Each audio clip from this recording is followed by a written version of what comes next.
नमस्कार, मैं पूजा यादव और आप सभी का स्वागत है स्वदेश 24x7 पर। आप देख रहे हैं हमारा खास प्रोग्राम सटीक इलाज, जहां हम आपके स्वास्थ्य से जुड़े तमाम बीमारियों के ऊपर विशेषज्ञ से चर्चा करते हैं और जानते हैं उनके इलाज के बारे में। इसी कड़ी में आज हमारे साथ एएसजी हॉस्पिटल ग्वालियर के specialist cornea specialist doctor Nikhil Jain जुड़े हुए हैं। सर, आपका बहुत बहुत स्वागत है हमारे चैनल पर।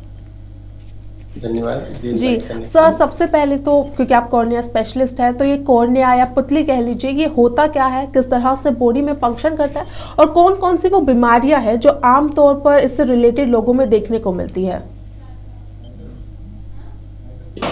मैं बहुत ही एक बेसिक में आपको समझाने की कोशिश करूंगा, जिससे जो हमारे व्यूअर्स हैं वो भी थोड़ा समझ पाए। देखिए, बेसिक जो अपन पुतली कहते हैं, जिसको कि इंग्लिश में हम कॉर्निया कहते हैं, तो वो हमारे आँख का वो पोर्शन होता है जो कि हम देख के आम भाषा में उसको काली पुतली कहते हैं। जो काला पोर्शन हमें दिखता है आँख का, वो उसको हम कॉर्निया कहते हैं।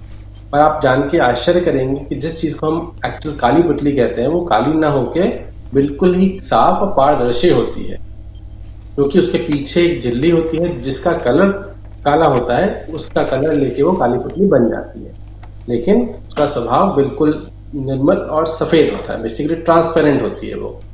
और जो पुतली है वो हमारे आँख का बहुत इंपॉर्टेंट हिस्सा है, क्योंकि उसके थ्रू ही रोशनी हमारी आँख के अंदर जाती है। मैं आपको एक डायग्रामेटिक तरीके से थोड़ा समझाना चाहूंगा।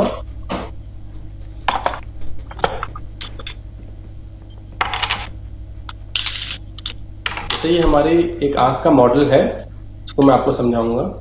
तो इस आँख को मैंने बीच से सेक्शन दिया हुआ है। तो सबसे आगे ये होती है हमारी पुतली, जो कि आप देख रहे हैं बिल्कुल कांच की तरह साफ है जी। ये सबसे आगे होती है। इसके पीछे फिर हमारी झिल्ली आती है, जो कि काले कलर की होती है। तो इसके कारण जो हमारी सफेद पुतली है वो काली दिखने लगती है जी। आप समझ पा रहे हैं मैं क्या कह रहा हूँ? जी सर। तो ये जो है, ये हमारी पुतली होती है, और ये पुतली हमारी आंख में बहुत ही इंपॉर्टेंट रोल प्ले करती है, क्योंकि सारी लाइट इसके थ्रू पास होके ही सीधे पर्दे तक जाती है। मतलब हमारे पर्दे में उस लाइट का परसेप्शन होता है, या लाइट को हम देख पाते हैं। अब आप सोचिए, इसी बात से आगे बढ़ाते हुए, अगर इस पुतली का कोई भी किसी भी प्रकार से ये जो ट्रांसपेरेंसी है या क्लीननेस है, ये चली जाए, तो लाइट सीधे न जाके रोशनी रुकने लग जाती है। और जब लाइट पीछे नहीं जाएगी तो पर्दे पे नहीं पड़ेगी, और पर्दे पे नहीं पड़ेगी तो हम उसको देख नहीं पाएंगे। तो आप समझिए, इस पुतली का सफेद रहना या ट्रांसपेरेंट रहना कितना आवश्यक है। तो इसी से हमारे नेक्स्ट सवाल का आंसर भी मिलता है कि क्या क्या बीमारियां हो सकती हैं या क्या इंपॉर्टेंस है। तो अब इस पुतली को जब भी किसी प्रकार से कोई चोट लगेगी, तो ये जख्मी होके इसमें घाव पड़ जाते हैं। जब वो घाव ठीक होता है तो एक इस पे सफेदी छोड़ के जाता है वो घाव, और वो सफेदी आगे रोशनी को रोकने लगती है, जिससे इंसान की रोशनी कम हो जाती है। ऐसे ही पुतली के बहुत सारे रोग होते हैं, जिसमें हम बात करें तो बच्चों से लेके बड़ों तक में काफी सारे रोग आते हैं। अब हम बात करते हैं सबसे पहले जो सबसे कॉमन हम देखते हैं पुतली की परेशानियां। सबसे कॉमनली हम देखते हैं, एक तो पुतली पे घाव, या जिसको हम कॉर्नियल अल्सर कहते हैं, जो कि काफी सारे कारणों से हो सकता है। छोटी मोटी चोट लग जाना, गांव में जैसे कोई काम कर रहा है, खेती बाड़ी कर रहा है, तो किसी की घास की आंख में उसकी बाली लग जाना। तो शुरुआत में वो एक छोटा सा घाव से शुरुआत होती है, आगे जाके वो घाव बड़ा बन के पूरी पुतली को घेर लेता है। तब इन मरीज को आंखों से आंसू आना, आंख में दर्द, लालपन, ये सब शुरू हो जाता है जी। लेकिन सर, जैसा कि आपने बताया कि कई तरह के जो रोग है वो किसी को भी जो है पुतली में या फिर कॉर्निया में हो सकते हैं।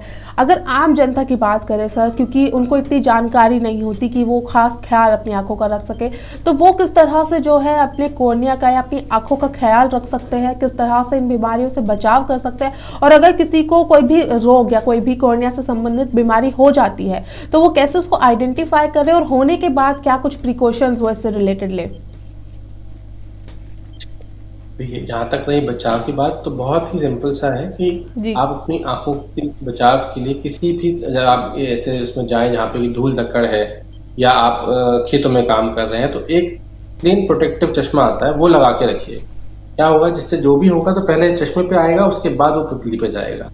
तो कहीं भी आपको ऐसा लगता है कि आप ऐसा कोई काम कर रहे हैं जिसमें कि आंख में सीधे, जैसे कि वेल्डिंग करने वाले होते हैं, तो उनके लिए मेरी स्पेशल सलाह ये रहती है कि आप एक प्रोटेक्टिव ग्लास लगा के काम करें, जिससे कि कोई पत्थर उचक के लगता है तो पहले चश्मे को हिट करेगा, ना कि आपकी पुतली को जाएगा। ऐसे बहुत छोटे छोटे बेसिक प्रिकॉशंस हैं जो कि हम ले करके अपनी आंखों को बचाव कर सकते हैं। आप बाहर निकल रहे हैं, टू व्हीलर पर जा रहे हैं तो हेलमेट जरूर पहने। देखिए हेलमेट तो वैसे भी बहुत फायदेमंद है, आपके सिर का भी ख्याल रखता है और आंखों का भी ख्याल रखता है, क्योंकि आज का आप देखेंगे मौसम बदलते ही छोटे छोटे मच्छर घूमने लगते हैं, सीधे आके आपकी आंख में लगते हैं। वो आंख में सीधे कहाँ लगते हैं? पुतली पे, और पुतली पे रख के घाव कर देते हैं।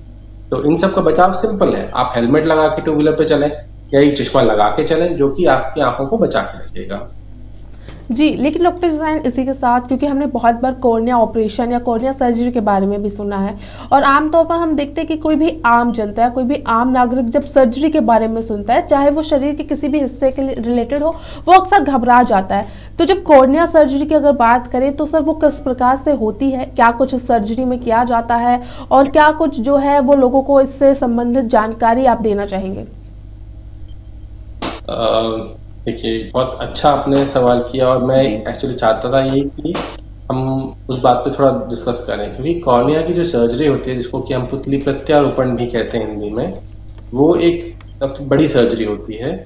और उसको करने का कारण क्या होता है ये भी मैं आपको बताऊं। क्या होता है, जैसे कभी कोई पुतली चोटिल हो गई, घाव बन जाता है और घाव पूरी पुतली में फैल गया होता है जो कि दवाइयों को रिस्पॉन्ड नहीं कर रहा है, तब हमारे पास सिर्फ एक ऑप्शन बचता है कि हम उस पुतली को, जितना घाव से ग्रसित है, उस पुतली को उतना हिस्सा हटा के उसकी जगह पे एक दूसरी पुतली, किसी डोनर की दी हुई पुतली को प्रत्यारोपित कर दें, जिससे कि हमारा सारा इन्फेक्शन हम हटा रहे हैं बेसिकली।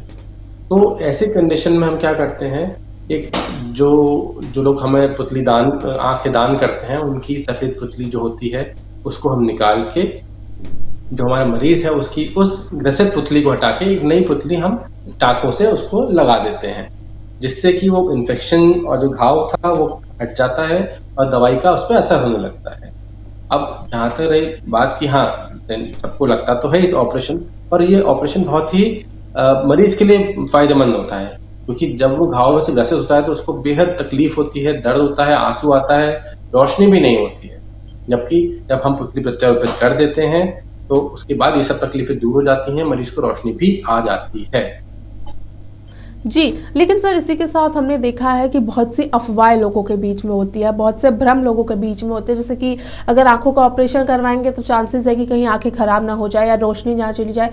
तो ऐसे में कॉर्निया की सर्जरी की बात करते हैं तो वो कौन-सी अफवाहें हैं जो आपको अक्सर सुनने में मिलती है, और उनसे रिलेटेड आप हमारे दर्शकों को क्या कुछ कहना चाहेंगे? जी, बिल्कुल, मैं आपको बिल्कुल उसकी बात बताऊँगा कि जो हम अब मरीजों से ही सुनते हैं, हमें ये जी, पता पड़ता है कि क्या-क्या बातें बाहर लोग अफ़वाहें उड़ाते हैं। जैसे कि सबसे कॉमन है कि हम अगर पुतली लगवा रहे हैं, क्योंकि पुतली किसी दूसरे इंसान की है, तो क्या उस इंसान के इन्फेक्शन हमको आ जाएँगे? तो पहली बात मैं आपको बताऊँ कि जब भी कोई इंसान अपनी आँखें दान करता है, जी, उस आँखों का पूरी तरीके से परीक्षण किया जाता है, ब्लड टेस्ट किए जाते हैं, और उसके बाद ही उस पुतली को हम रिट्रीव करते हैं, यानी कि लेते हैं उपयोग में।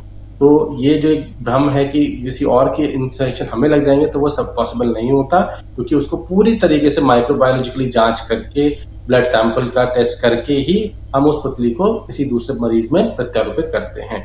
जी। तो इस बात से तो बिल्कुल वो नहीं होता। जी, डॉक्टर जैन, दूसरी क्योंकि चीज़ ये भी आपने जो होती है है। आई डोनेट की बात करी या आँखों के दान की बात करी, तो सर अक्सर ये चीज़ें हमें सुनने में मिलती है, लेकिन अगर बात करें तो आई डोनेट क्या कुछ होता है, किस तरह से इसकी प्रोसेस होती है, और अगर किसी को आई डोनेट कर रहे हैं तो उसमें क्या कुछ चीज़ें हैं जो ख्याल रखनी चाहिए?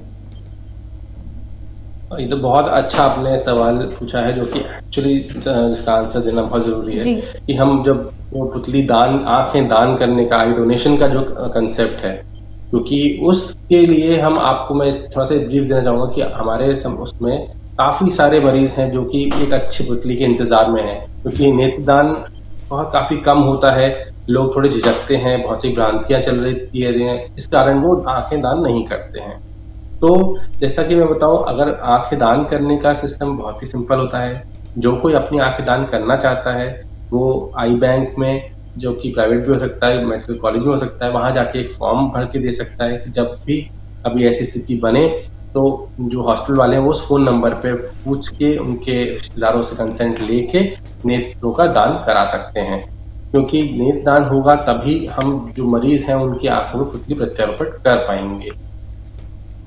जी सर, क्योंकि हम आंखों की बात करें तो आंखों के इलाज में हम अक्सर लेसिक सर्जरी के बारे में बहुत सुनते हैं, लेसिक के बारे में बहुत सुनते हैं। तो ये लेसिक है क्या, किस किस को करवाना चाहिए और क्या कुछ प्रोसेस इस लेसिक सर्जरी की रहती है?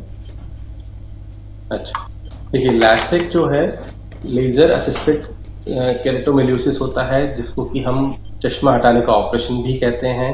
लैसिक एक ब्रॉड टर्म है जिसमें कि हम लेजर के उपयोग से, आप जानते हैं लेजर के उपयोग से हम चश्मा हटाते हैं। जो लैसिक है, लैसिक पद्धति कॉर्निया के को अब्लेट करके ही चश्मा हटाती है। अब लैसिक कौन करा सकता है, किसको कराना चाहिए? जिनका भी चश्मे का नंबर है वो सब लैसिक करा के अपना चश्मा हटवा सकते हैं। पर इसके बाद जब से आपको ये भी बताना चाहूंगा कि हर कोई लैसिक के लिए एलिजिबल नहीं होता है। कुछ लोगों का नंबर ज्यादा होता है तो हमें उनकी पुतली की जांच करके तभी हम उनको लैसिक एडवाइस कर सकते हैं। क्योंकि चश्मा हटाने अगर नंबर कई लोगों का नंबर 6, 7, 8 भी होता है तो उनमें लैसिक कई बार संभव नहीं हो पाता है। तो ऐसे केसेस के लिए भी हमारे पास आज के टाइम में एक नई टेक्नोलॉजी आ गई है जिसको कि हम ICL कहते हैं, यानी इम्प्लांटेबल कोलैमर लेंस, जो कि एक तरीके का लेंस है जो आंख के अंदर हम आपके नॉर्मल क्रिस्टल लेंस के ऊपर बिठा देते हैं और ये आराम से आंख के अंदर रहता है और इस पद्धति से भी आपका चश्मा हटाया जा सकता है। तो जो लोग लैसिक नहीं करवा सकते हैं, जिनकी पुतली कमजोर है या कुछ और तकलीफ के कारण उनका लैसिक नहीं हो सकता है, उनको हम ICL पद्धति के द्वारा भी चश्मे से मुक्ति दिला देते हैं। जी सर, जैसे कि आपने तमाम चीज़ों के बारे में बताया, तमाम सर्जरीज के बारे में बताया, लेकिन अगर हम ASG हॉस्पिटल की बात करें, जो लोग आपके पास आना चाहे या जो लोग ASG हॉस्पिटल में आना चाहे तो वहाँ उनको क्या कुछ सुविधाएं मिल सकती है, यहाँ किस तरह के इलाज उनको मिल सकते हैं? जी, मैं आपको ये बताना चाहता हूँ कि हमारा हॉस्पिटल ASG जी हॉस्पिटल में एक सर्व संपूर्ण हॉस्पिटल है। सारी स्पेशलिटीज हमारे अवेलेबल हैं। प्लस अगर मैं कॉर्नियल ट्रांसप्लांट या पुतली प्रत्यारोपण से संबंधित बात करूं तो उस चीज़ के लिए जितनी भी सारी नई लेटेस्ट टेक्नोलॉजी की मशीन्स हमारे पास अवेलेबल है। हमारी एक मॉड्यूलर OT है जिसमें कि हम सारे ऑपरेशंस करते हैं और हमारे पास आयुष्मान, PCHS, CGHS, CAPF और सारे प्राइवेट EPS या कि इंश्योरेंसेस के पैनलमेंट अवेलेबल है। तो आपको कोई तकलीफ है तो आप हमारे पास हॉस्पिटल आके इन सारी सुविधा का लाभ ले सकते हैं तथा उत्कृष्ट टेक्नोलॉजी से जांच करके बेस्ट से बेस्ट ट्रीटमेंट हम आपको देंगे। जी डॉक्टर, आखिर में वो टिप्स या कुछ सलाह जो आप लोगों को देना चाहेंगे ताकि वो अपनी आंखों का ख्याल रख सके, कुछ चेंजेस जो उनको अपनी डेली लाइफस्टाइल में करना चाहिए ताकि एक अच्छा शरीर और अच्छी आंखें उनकी मिल सके? देखिए ये तो बहुत लंबा टॉपिक भी हो सकता है, पर मैं जी कुछ पॉइंट्स आपको बताना चाहूँगा। जैसे कि अपनी आँखों का ख़्याल रखने के लिए, जैसे मैं कॉर्निया स्पेशलिस्ट हूँ, तो मेरे को हमेशा लगता है कि जो अपनी आँख है उसका बचाव कॉर्निया से शुरू करना चाहिए। जी तो जैसे कि मैंने आपको कहा कि अगर आप बाहर जा रहे हैं, मौसम में आपको धूल-मिट्टी का काम करता है, तो एक प्रोटेक्टिव ग्लास लगा के जाएँ। ज़रूर हो सके तो हेलमेट पहन के जाएँ, जिससे कि आँखों को सीधे भी कुछ भी अफ़ेक्ट ना कर सके।